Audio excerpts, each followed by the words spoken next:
The craziest part is that Dan Schneider came forward in a interview he released a 20-minute interview talking about watching this and how he felt watching this, and he said he really owes some people a pretty strong apology, and looking at it was embarrassing.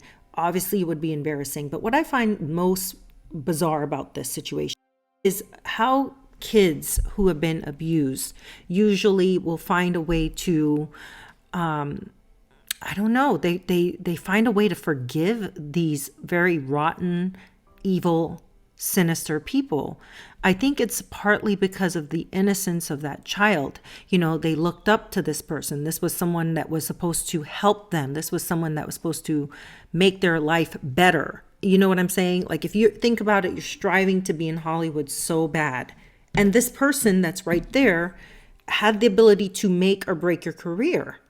And they took a liking to you, you know, and you became a huge, successful megastar as a result of it. I think there's a part of them, and this could be a psychology thing, and I'm sure there's psychologists on these apps that can break this stuff down to you.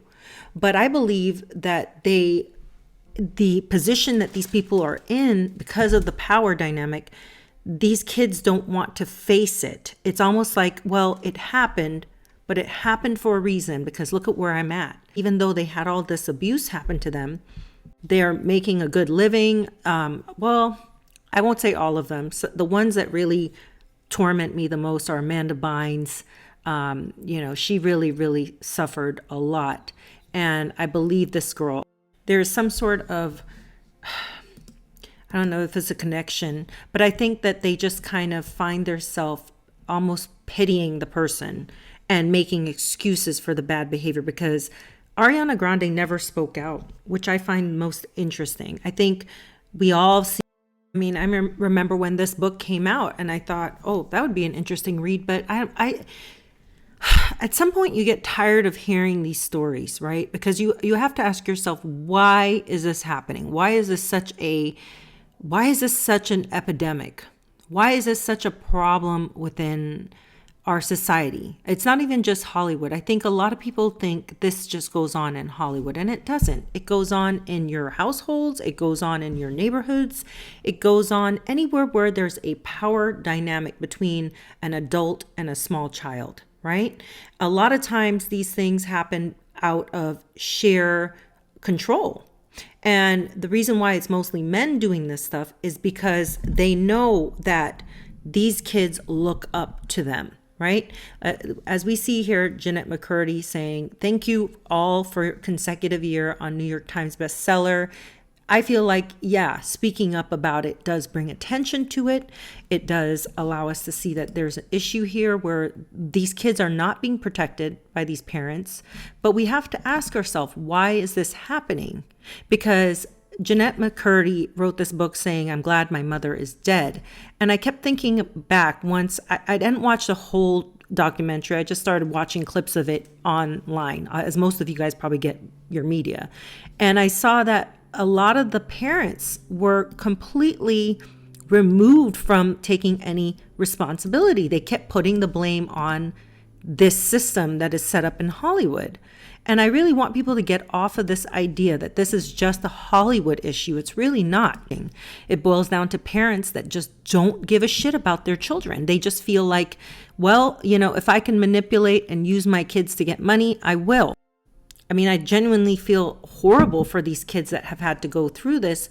But I guarantee you, if you ask, you know, 1 out of 3 children, you know, there's probably a high percentage of kids being molested, kids being abused. It doesn't have to just be, you know, sexual. You know, there's a lot of abuse that goes on in our society, and people genuinely are scared to speak up because there is a stigma that comes with it. I think it's kind of like it's a no-brainer that if you're in the industry.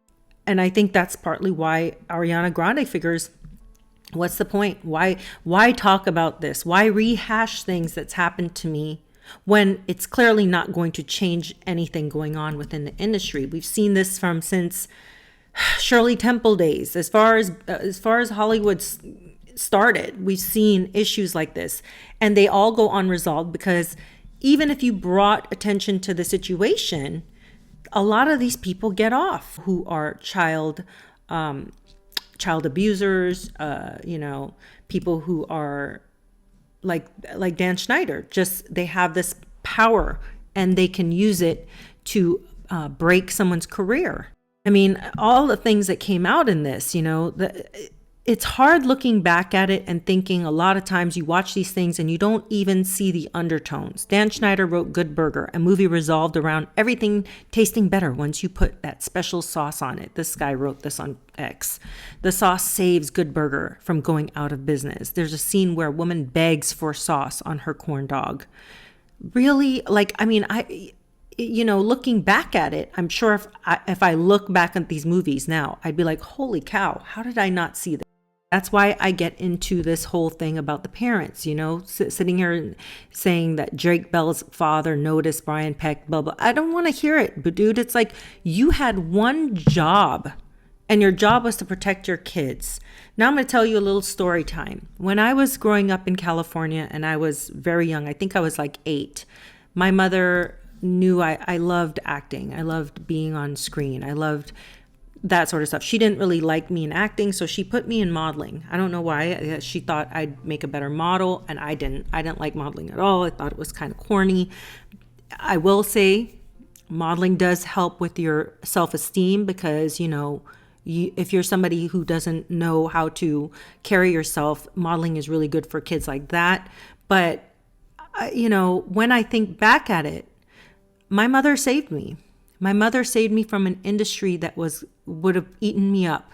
I had gotten an agent. I was doing, little things here and there in like music videos, extras, no commercials. I hadn't booked a commercial yet, but I was quite on my way, I had even gotten a call back that I was casted to play in Family Matters with Urkel, This is a long time ago. All right. This is in late 80s, 85, 86. And I just thought, oh, I love this. I love being in this industry because I get to be around all these other huge major stars, meeting people that you look up to. And one day my mom just pulled a rug from under me and was like, no, we're not doing this anymore. And you're going to go, we're going to move, we're going to go out of state, and took me and removed me completely away for a year from the industry so that I'd forget about it and go back to being a normal child. And I thought my mom was nuts. I thought, why put me in acting? Why put me in modeling? Why take me to all these classes in Beverly Hills and, have me do all this stuff just to pull the rug from under me? And I never asked her, and I think I will ask her why she did that. And my mom is a Scorpio, and Scorpio women are very hard to talk to because they're very private and they don't like explaining, they don't want to explain anything on why they do things. They just usually tell you it's for your benefit. They have a hard time communicating. And she told me, I don't want to talk about it. And I don't know if she sensed something, if she felt like something would happen to me, but she protected me. And to this day, I used to be resentful about the fact that I didn't get the dream role because my mom decided to uproot me from where I was. And now looking back at it, my mother saved me. She saved me from an industry that would have gobbled me up and spit me out. And I would have been like every child actor out there struggling probably with addiction, with low self-esteem, and just doing all God knows what they've gone through, the kind of therapy they need after having this stuff happen to them. But again, I want to warn you, just because it's the industry, the movie industry, does not mean this does not happen on a regular occurrence within your own families, within your own households, within your own neighborhoods, within your own communities. Because when you're a small child and you're, somebody who loves the limelight or likes acting or likes singing and dancing, there's some adults that get aroused by that. I'm sorry to say it. But anyways, that's my little story time. And I will pick up on this later. I'm going to have to make this a 2-part because there's just so much to unpack in this investigation.